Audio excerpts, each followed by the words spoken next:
ensino das Escrituras. Liciomar Saraiva de Souza, ele mora em Imperatriz, no Maranhão. A santidade não deveria ser algo estranho ao ser humano, pois para isso foi criado. Quer dizer que nós somos criados para sermos santos. Sei também que para vocês, irmãos evangélicos, a santidade é viver conforme as Escrituras. Mas gostaria de salientar que em Jesus temos a revelação plena de quem é Deus e quem deveria ser o ser humano. Ou seja, Jesus Cristo é o centro de toda a Bíblia e a partir dele devemos ler e entender as Escrituras. Portanto, santidade é simplesmente se comprometer de fato com o Evangelho. Nesse aspecto, não entendemos a santidade como estar separado, mas ser fermento na massa, ou seja, o fermento do amor. Essa é a perspectiva católica. Paz e bem. Querem comentar? Não, creio que ele... Eu não vejo tanta diferença uma ideia, assim. De maneira mais genérica apenas. Eu acredito que é oportuno, com essa observação, fazer uma correção de um equívoco muito comum na pregação evangélica, que é confundir santificação com a obediência de uma rígida proposta de conduta. Isto é o legalismo, é o que se chama normalmente de legalismo, teologicamente de neonomismo, isto é, farisaicamente, acreditar que se eu praticar a minha devoção, ir à igreja, realizar certos rituais e também tomar cuidado para manter uma moral específica, com rígida proposta de conduta estabelecida com várias regras, que isso me faz uma pessoa santa. Quando, na verdade, como diz o colega, talvez a santidade esteja mais em amar, em perdoar, em servir, em doar-se, porque este é o exemplo do Senhor Jesus Cristo. Fala, Renan. Perfeitamente a observação do professor Ricardo quanto a essa questão do legalismo. Eu até fiz algumas anotações. O que a santidade, ou como dizia o Wesley, a perfeição cristã, não significa. E uma delas é justamente isso, ela não significa o cumprimento de regras exteriores. O simples cumprimento de uma lista, de uma norma que me é passada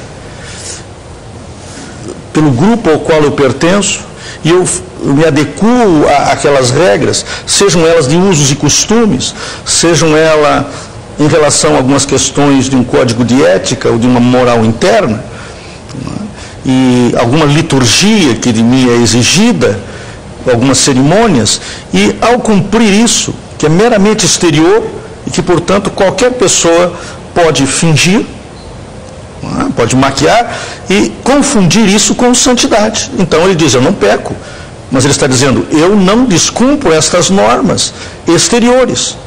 Eu não cometo erros. Os erros contidos nesta lista, exteriormente falando também. Isso é uma coisa que nós devemos deixar claro. No pensamento do movimento metodista, a santidade nada tem a ver com esse regramento. Nada tem a ver com esses aspectos exteriores, embora, obviamente, nós vamos exteriorizar a nossa conduta. Reverendo Ricardo, me permita, o senhor sabe que eu também sou presbiteriano, só que da ala pobre, né? Presbiteriano independente. E eu tenho já há algum tempo uma certa dúvida sobre, porque me falaram muito de Calvino. Ele está falando muito de Wesley, não está falando de Calvino, né? E o senhor é um doutor no assunto. É verdade que Calvino, lá em Genebra, instituiu o consistório para fiscalizar a vida de santidade dos membros da igreja, inclusive conduta de casais casados, dia a dia que eles não podiam ter relação e tal, porque senão ficavam barrados à Santa Ceia. O que o senhor pode nos instruir a respeito disso?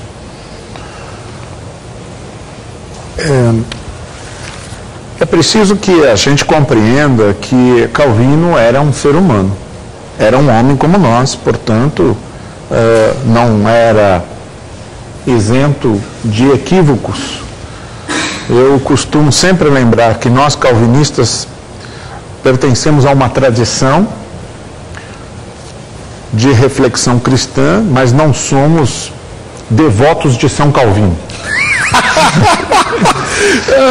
Mas, certamente, se o senhor disser isso em certos círculos, o senhor vai ser prejudicado, não vai não? Infelizmente, Calvino tem sido transformado num ícone, uma figura icônica, inclusive para usos institucionais. Mas o Calvino histórico é um ser humano que deu o melhor de si para servir a Deus e servir a igreja e cometeu seus equívocos. E é evidente que é preciso compreendê-lo como um homem de seu tempo. Um homem que vivia em circunstâncias específicas, históricas, culturais, que o levaram a agir de uma forma ou de outra que muitas vezes aos nossos olhos pode parecer equivocada, pode parecer estranho, porque nós estamos julgando de um ponto de vista que não é aquele dos seus contemporâneos. Que não anula a obra monumental que ele fez. Exato. Então, se formos discutir casuisticamente alguns acontecimentos e algumas práticas instituídas por Calvino em Genebra, é normal que algumas delas vão nos causar estranheza. Mas eu creio que dentro desta perspectiva contextualizada, nós vamos compreender que Calvino fez um excelente trabalho. Talvez a preocupação dele, trazendo para o tema, fosse de mostrar de forma muito concreta, às vezes demais, que o cristão é diferente do não cristão. Exato. Né? Então ele tinha que ter um comportamento mesmo, né? Enfim. Assim como Wesley também, né? Que ele não se conformava com o formalismo da igreja anglicana e queria que o crente fosse crente. Exatamente. Né? Bons tempos, não? Bons tempos. Para não dizer saudosos tempos em certas situações, né? Tarcílio, bom, irmão, eu não vou conseguir pronunciar o seu sobrenome nem em 10 anos. Skamadik, alguma coisa parecida com isso, me perdoe. De Bento Gonçalves, no Rio Grande do Sul. Não é impossível a santidade, mas se não dá nessa vida, temos oportunidade numa outra existência. Nascer de novo, como disse Jesus ao sábio Nicodemos. Pastor Jonatas Estelita de Souza, de São Sebastião do Anta, em Minas Gerais. Paz e graça, ou graça e paz, pastor Heber e convidados. E parabéns pelo programa.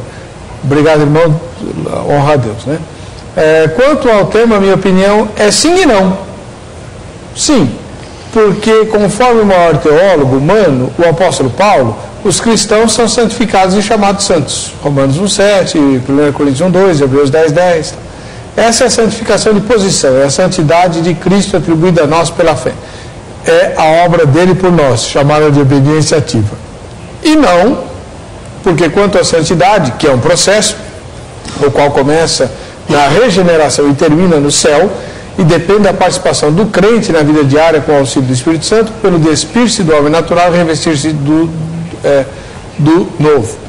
Essa perfeição sem pecado não é alcançada aqui. Observação.